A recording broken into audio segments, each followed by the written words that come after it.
Meu nome é Rubens e hoje eu estou tendo o privilégio de estar aqui com o professor Rito e nós tivemos a oportunidade de aqui no Instituto Realitas oferecer 2 cursos.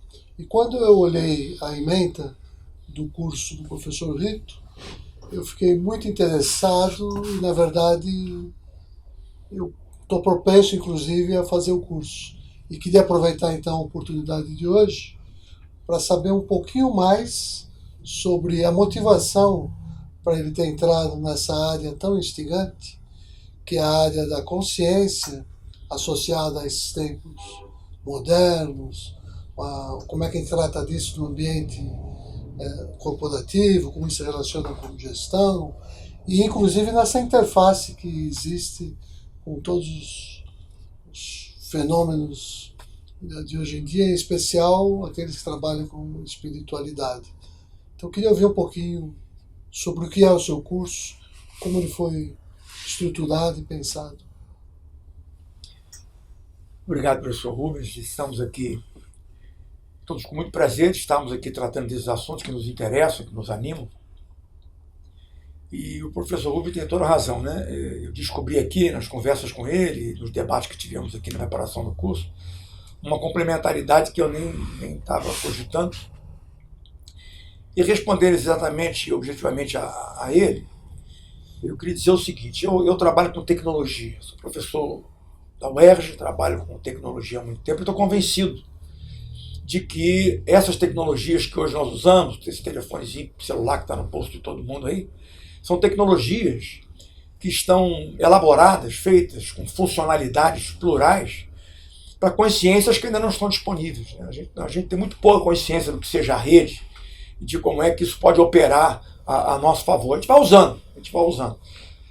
Uma coisa que a gente vai discutir é onde é que você aprendeu a usar esse seu celular. Né? Você não sabe onde é que aprendeu, mas aprendeu. E o próximo, muito mais complexo, você vai aprender também. Isso nos leva a pensar, na hora que estamos dando aula lá para os jovens, essa coisa da consciência.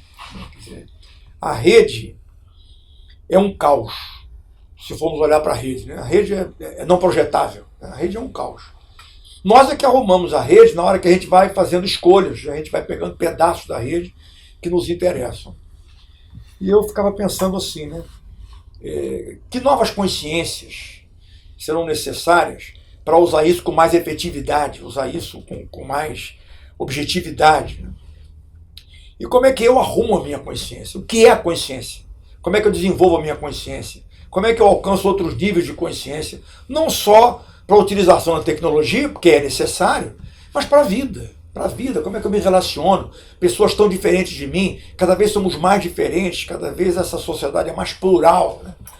E foi nesse momento, estudando isso, de que trata o curso que eu estou oferecendo aqui, quer dizer, tecnologia, consciência, expansão da consciência, expansão tecnológica, que eu fui me aproximando, né, dessas coisas da espiritualidade. Não religião, espiritualidade. Né? É uma visão mais espiritual da vida e das relações entre as vidas. Né? Como é que isso...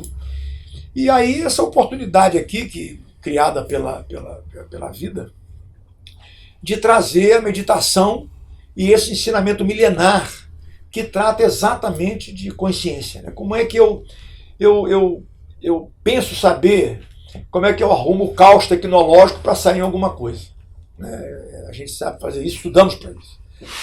Agora, como é que eu faço para esse caos interior aqui se transformar na consciência necessária a cada momento? Como é que eu me estruturo? E é nesse momento que eu encontro o professor Rubens, esse assunto fantástico de qual ele trata, que é a meditação.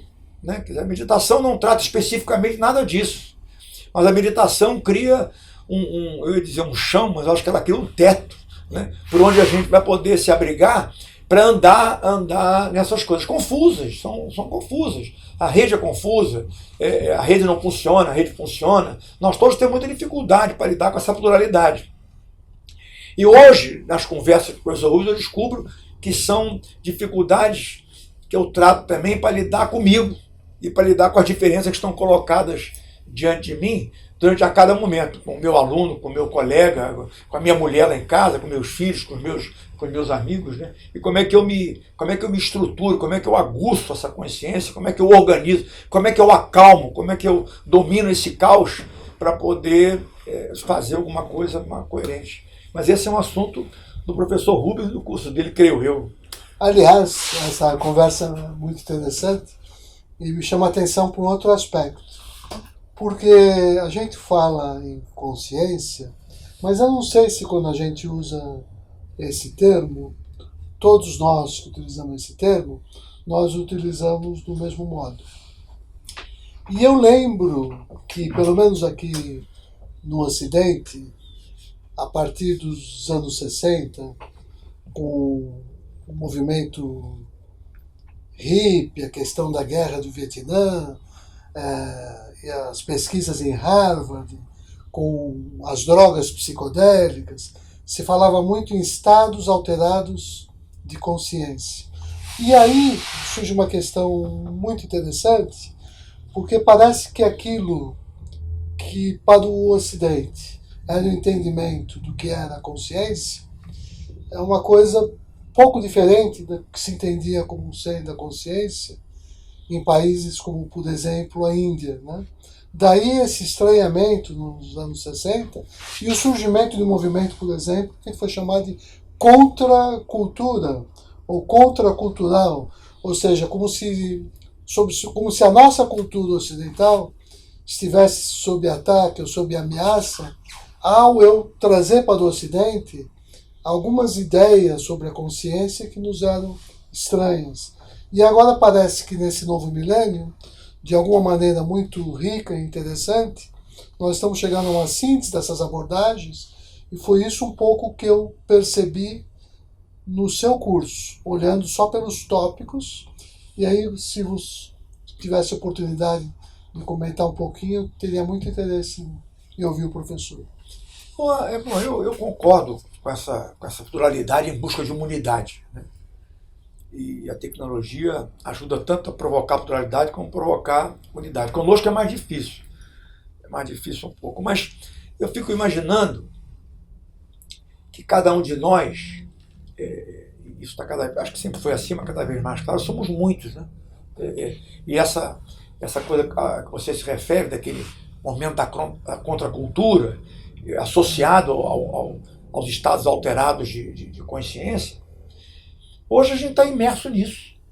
Né? Hoje nós vivemos em estados alterados de consciência, né? Provocados pela vida, provocados pelas circunstâncias em que vivemos. Quem somos nós? Quem somos cada um de nós? Somos um monte de coisa, né? Somos várias coisas em espaços de tempo muito pequeno do dia. O curso, ele está objetivado, né? Ele está tratando de tecnologia e essa necessidade, né, de lidar com várias consciências. Então ele está organizado para falar um pouquinho da história contemporânea, hoje, né, da tecnologia de redes, dessas redes sociais. Né? Imagine redes sociais. A facilidade com que você hoje se comunica, troca informação, né? Se olhar o seu aparelho, que você chama de telefone até hoje, eu também chamo de telefone até hoje. Telefone mesmo a gente usa muito pouco. Né? Os WhatsApps e seus equivalentes funcionam de maneira muito, muito melhor. E veja, professor, a gente entra ali no WhatsApp e fala alguma coisa. Olha só, você entra ali e fala alguma coisa que está completamente comprometido com o que você está pensando naquele momento, com o contexto que naquele momento lhe envolve. Agora, você está falando isso para uma montoeira de pessoas que não estão nesse contexto, não estão nesse estado de consciência, que vão ler em outra hora. Eu fico imaginando, vou até fazer essa experiência. Se eu for ler tudo que eu escrevi de manhã, de noite, eu talvez me assuste, porque o meu contexto é outro. A minha consciência está em outro estado, né? Viveu outras coisas, né? Isso não ter vivido coisas mais fortes que me tirem completamente daquele contexto. E isso precisa ser discutido. O que é a consciência não tem definição. O pior, né? A gente hoje diz que não tem definição, porque tem tantas que como você pode escolher, então não tem nenhuma, porque um dia ela será bem definida. E por isso, né, nós também não somos uma pessoa só. Eu sou pai, sou marido, sou avô, sou professor, sou amigo, sou inimigo, sou desafeto. Eu sou uma porção de coisas. E em cada momento desse, há uma consciência diferente. E a tecnologia é um acelerador de tudo isso. Então, o senhor podia me corrigir, mas eu fico pensando o seguinte: a tecnologia é uma aceleradora dessa pluralidade. A gente precisa de alguma coisa que me unifique. Eu fico sempre com a esperança que seja a meditação. Aí você me deu um gancho para eu devolver com uma outra pergunta, que é essa ideia da unificação. Tem até uma brincadeirinha, né? Que um mestre e um discípulo, né? Estavam uma conversa e o discípulo pergunta para o mestre, né? Mestre, como é que eu me relaciono com os outros? E o mestre responde, que outros? Né? Então, essa ideia de que, com um certo estado de consciência, parece que só existe um. Pelo menos segundo essa linha, desse mestre e tudo mais. Né? E voltando para a ideia da nossa definição de consciência e esse choque Oriente-Ocidente, que me parece que está aí na solução desse choque que eu encontro esse caminho que nós estamos tentando percorrer. Né? Aí eu fico lembrando, por exemplo, que lá ainda naquele ambiente contracultural, na guerra no Vietnã, ali no Jardim de Nova York, no Madison Square Garden, né? Ali tinha aqueles Hare Krishnas fazendo aquelas coisas totalmente estranhas e exóticas para aquele momento, né? E aquilo vai definir um movimento que eles chamam Movimento para a Consciência de Krishna. Ou seja, para eles parece que existe um entendimento de que existe uma espécie de consciência do sagrado nesse lado. Eu sei que hoje em dia, quando a gente fala em meditação, tem um lado laico que é muito mais rico. Se eu for falar em mindfulness e tudo mais, tem muito mais apelo. Mas foi nesse ambiente, inicialmente, ou seja, quando tomo consciência daquilo que num primeiro olhar me é invisível, que eu começo a me tornar consciente de uma outra realidade. Mas estou falando isso só como gancho de novo, porque são essas discussões que fizeram que a gente chegasse nesse século absolutamente tecnológico do outro lado, com todos esses avanços. E eu tenho para mim que esses avanços só foram possíveis porque de alguma maneira a gente começou a trabalhar a consciência de uma maneira também um pouco menos dogmática, um pouco mais livre, não sei dizer também, mas eu deixo com... Bom, essas perguntas são de uma complexidade enorme, né? Mas se eu pudesse fazer uma comparação, talvez exagerando um pouco, a rede, a chamada grande rede, é uma rede. Quem é o centro da rede? O centro da rede sou eu. É você. O centro da rede é na hora que você senta ali, você é o centro da rede. Né? Você vai iluminar um pedaço da rede que você está usando. Aquilo é uma coisa ínfima da rede. A rede é um colosso. Mas está iluminado. Né? O que está iluminado? As coisas que eu estou buscando. Não importa se eu sou bem sucedido ou mal sucedido na minha busca, mas aquilo ali naquele momento para mim é a rede. Mas eu sei que a rede é um colosso. Então, tem tudo lá na rede. É o Google, né? O Google virou um grande sábio. E na hora que eu mergulho aqui, porque eu tenho um respeito e uma esperança enorme na pessoa. Né? Eu ensino pessoas, eu trabalho com pessoas, eu convivo com pessoas, eu sou feliz em torno de pessoas, de sujeitos.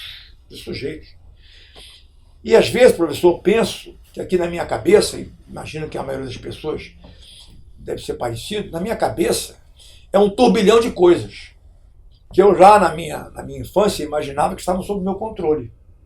Eu descubro que não estão sob meu controle. Né? As coisas vêm e vão, como na rede, como na internet. Né? Eu tenho que ser seletivo e às vezes não consigo ser seletivo, porque algumas coisas interrompem o meu raciocínio. Então eu acho que hoje estudar a rede, estudar as redes sociais e o avanço que a tecnologia vai dar, agora tem tecnologias que eu visto, tem tecnologias que eu coloco. Tem um professor lá na Universidade Médica que ele botou um chipzinho no braço, que de vez em quando ele mede lá, tá? Fica medindo no aparelhinho a glicose lá, problema da diabetes. E tem gente com equipamento dentro do corpo, marca-passo, que é pilotado por alguém de fora. Bom, e a consciência? Né? Quem sou eu, quem somos nós, nesse contexto todo?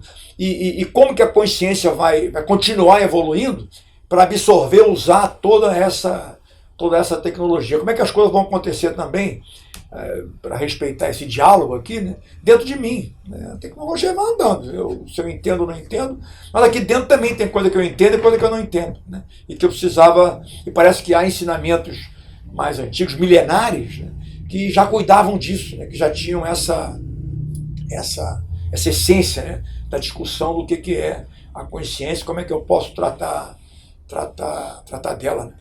Aparece, eu vejo pessoas hoje leigas nesse assunto que falam, está no Vedas. Está nos Vedas, entendeu? Mas quer dizer isso que está lá antigo, né? E essa ideia de que tem uma força superior, etc., que a gente fica cogitando assim, talvez pelos lados muito, muito religiosos e que em algum momento nos decepcionaram. Mas a rede é uma coisa superior, né? O Google é uma coisa superior, parece que sabe tudo, né? Tá tudo lá. E em mim também tem essa sensação, né? Que é uma coisa maior que eu, me afetando, né? Ou pelo menos que eu devesse buscar. Eu acho que é interessante como as falas de fato se complementam, né? Porque essa ideia de que, pelo menos metaforicamente, está nos Vedas, é absolutamente verdadeiro, está em toda a tradição védica. Né?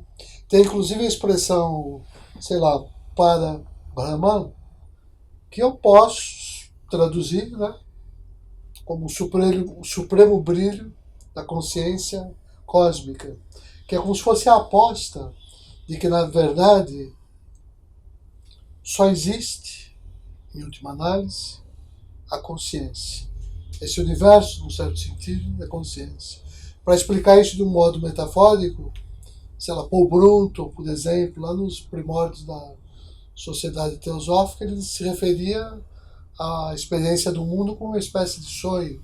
Então, que essa matéria física é uma espécie de... tem a densidade de um sonho, porque ela tem o mesmo elemento, porque ela é constituída com esse elemento que é da consciência. Mas isso na tradição lá dos Vedas. Né? Quando a gente traz aqui para a nossa realidade, se depara com as questões como a gente tem hoje, né? Eu acho que aí a gente ganha também o discurso, porque eu saio um pouco da esfera do religioso, do mitológico, e entro para tudo aquilo que é, inclusive, da área de saúde, medicina, como a neurociência e por aí vai, né? Então eu, na verdade, só estou mais interessado em fazer o curso, vou fazer o seu curso, e recomendo a todos aqueles que ainda têm dúvida, não precisa clicar lá e fazer o curso, não. Dá só uma olhada nos tópicos que são oferecidos, porque ali você vai perceber o que te espera, né? Então eu não sei se, por mim eu estou contente, e não sei se o senhor queria acrescentar alguma coisa mais para a gente encerrar essa parte inicial do nosso papo. O que eu gostaria de acrescentar é que essa conversa aqui entre nós dois, nos conhecemos há pouco tempo, prosperou a partir do diálogo, a partir do entendimento, a partir da curiosidade. O que você vai falar? Como é que você vai tratar? Nasce a partir daí. Foi a partir daí que cresceu. E foi por conta do crescimento desse mútuo entendimento que a gente pode estar hoje conversando aqui como se fôssemos amigos desde criancinha. Eu queria dizer para vocês que esses cursos que se complementam aqui, a gente foi descobrindo isso aqui ao longo do tempo, eles só prosperarão com a participação de vocês, né? Com vocês não só vindo para cá aprender alguma coisa, porque isso aí é pequeno, mas vir para essa participação para ensinar também, nos mostrar o seu micromundo, a sua consciência ou as suas consciências, e a discussão e os embates que sairão disso, é que poderão proporcionar aqui nesse espaço que o Realitas está abrindo para esses cursos, para essa discussão, uma ágora, né? Uma ágora onde nós pudéssemos questionar esses conhecimentos, debatê-los, não está entrando direito, eu tenho dúvidas, e é desse embate aí que os conceitos essenciais acabarão por emergir.